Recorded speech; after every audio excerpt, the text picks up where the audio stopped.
জয় শ্রী রাধে। সনাতন পরিবারের সকলকে জানাই আমার প্রণাম। সত্য সনাতন ধর্ম কি? আমার ধর্ম, এই সত্য সনাতন ধর্মের মধ্যে চিটিংবাজি আর বেঈমানিতে ভরা। যদি বলো দাদা কেন? এতদিন যারা মাছ মাংস খাওয়া লোকেরা পূজা করছিলেন, বৈষ্ণব তাদের এসে হঠাৎ বলল নিরামিষ ভুক্ত না হলে ভগবান সেবা গ্রহণ করে না, দীক্ষা না নিলে ভগবানকে সেবা দেওয়া যায় না। তাহলে তো এতদিন আমরা যা করে এসেছি, ভুল করে এসেছি, ভগবান কেউ পাবে না।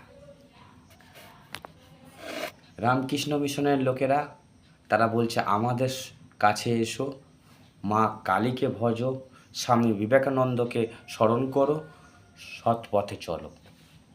কোন কথাকে মানবেন তুমি?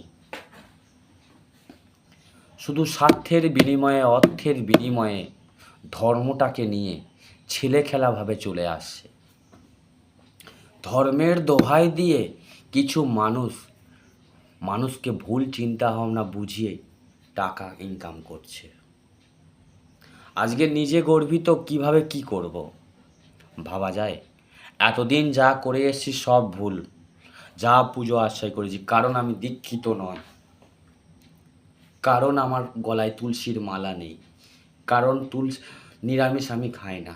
তাহলে এতদিন যারা যে সমস্ত হিন্দুরা, সনাতন ভাইয়েরা পূজা করেছেন, আমার তো মনে হয় সব বেকার জলে।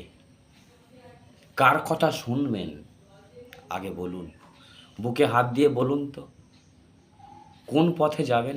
অনুকূল পথে যাবেন, না গৌড়ীয় মঠের পদে যাবে, নাকি রামকৃষ্ণ মঠের পদে যাবে, নাকি যিশু ধরবে? যে যারা একটা করে আলাদা আলাদা সিস্টেম বানিয়ে ফেলেছে, ধরতে গেলে আমাদের দলে আসো, এই থাকো, এইভাবে থাকো। ভাই, এটা কি ধর্ম? যে ধর্ম হিংসা ছড়ায়, মানুষকে ভেদাভেদ করে, আমার তো মনে হয় এটা কখনো ধর্ম নয়। কিছু গুরুদেব দীক্ষা দিয়ে বলে যারা মাছ মাংস খাচ্ছে তাদের হাতে ছোঁয়া খাবে না। বাস্তব এটা কি ধর্ম? এর জন্যে কি মহাপ্রভু এসেছিলেন? তোরা একবার কৃষ্ণ বল। যারা এই ধর্মের নামে কুসংস্কার লাঠালো, এরা ভাই নিজেদের স্বার্থের জন্য। ভালো করে ভেবে দেখবেন একবার। জয় শ্রীরাদেব। যেটা মনে হয়েছে সেটা বলেছি।